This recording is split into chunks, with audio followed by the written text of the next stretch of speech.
If you grew up having to handle your emotions alone, this video might hurt a little, but I want you to stay with me because there is a specific kind of exhaustion that comes from being the only person who truly knows how you feel. You're not tired because you're doing too much. You're tired because you've been carrying yourself for a very long time. You've become an expert at moving through the world without making a sound. You can walk into a room and instantly read the temperature. You know who's angry, who's sad, and who needs what. Yet somehow, you remain invisible.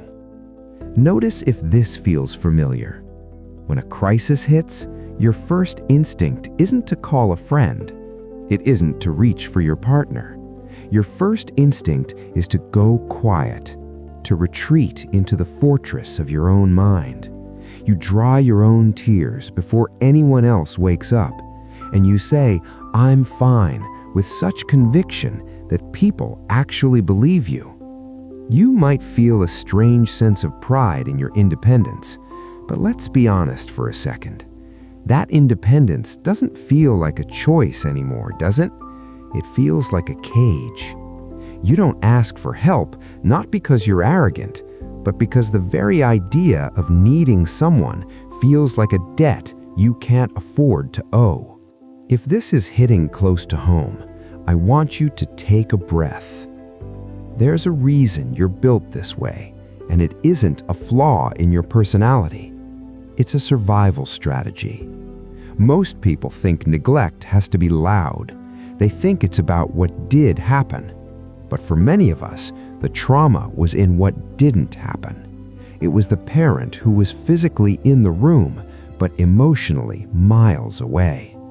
It was being the easy child who never caused trouble because you realized very early on that there wasn't enough emotional space for your big feelings.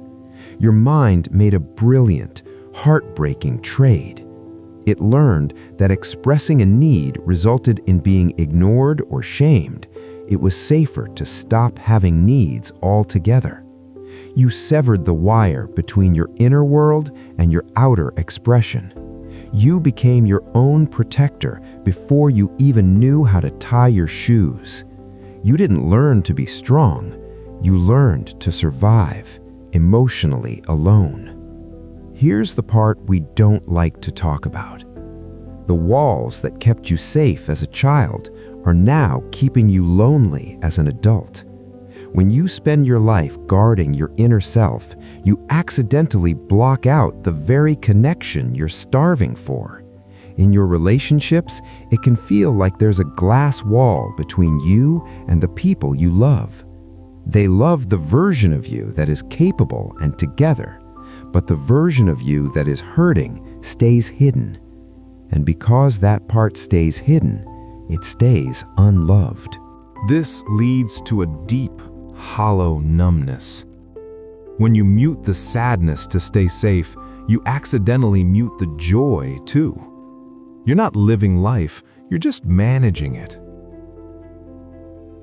The small shift. So, how do we start to let the light in? We don't do it by fixing ourselves. We do it by witnessing ourselves. The next time you feel that familiar tightening in your throat, that urge to go quiet and handle it, I want you to just name it. You don't even have to tell anyone else yet. Just say to yourself, "I feel like I have to do this alone right now, and I understand why my brain thinks that's the only way." Healing starts with emotional permission. Permission to be messy. Permission to be a burden for 5 minutes. You've spent decades being the person everyone else can count on. It's time to learn that it's okay to be the person who needs. Start small. Name one emotion today. Not "I'm stressed," but "I feel overlooked." When you name a feeling, it stops being a threat and starts being information. Nothing was ever wrong with you.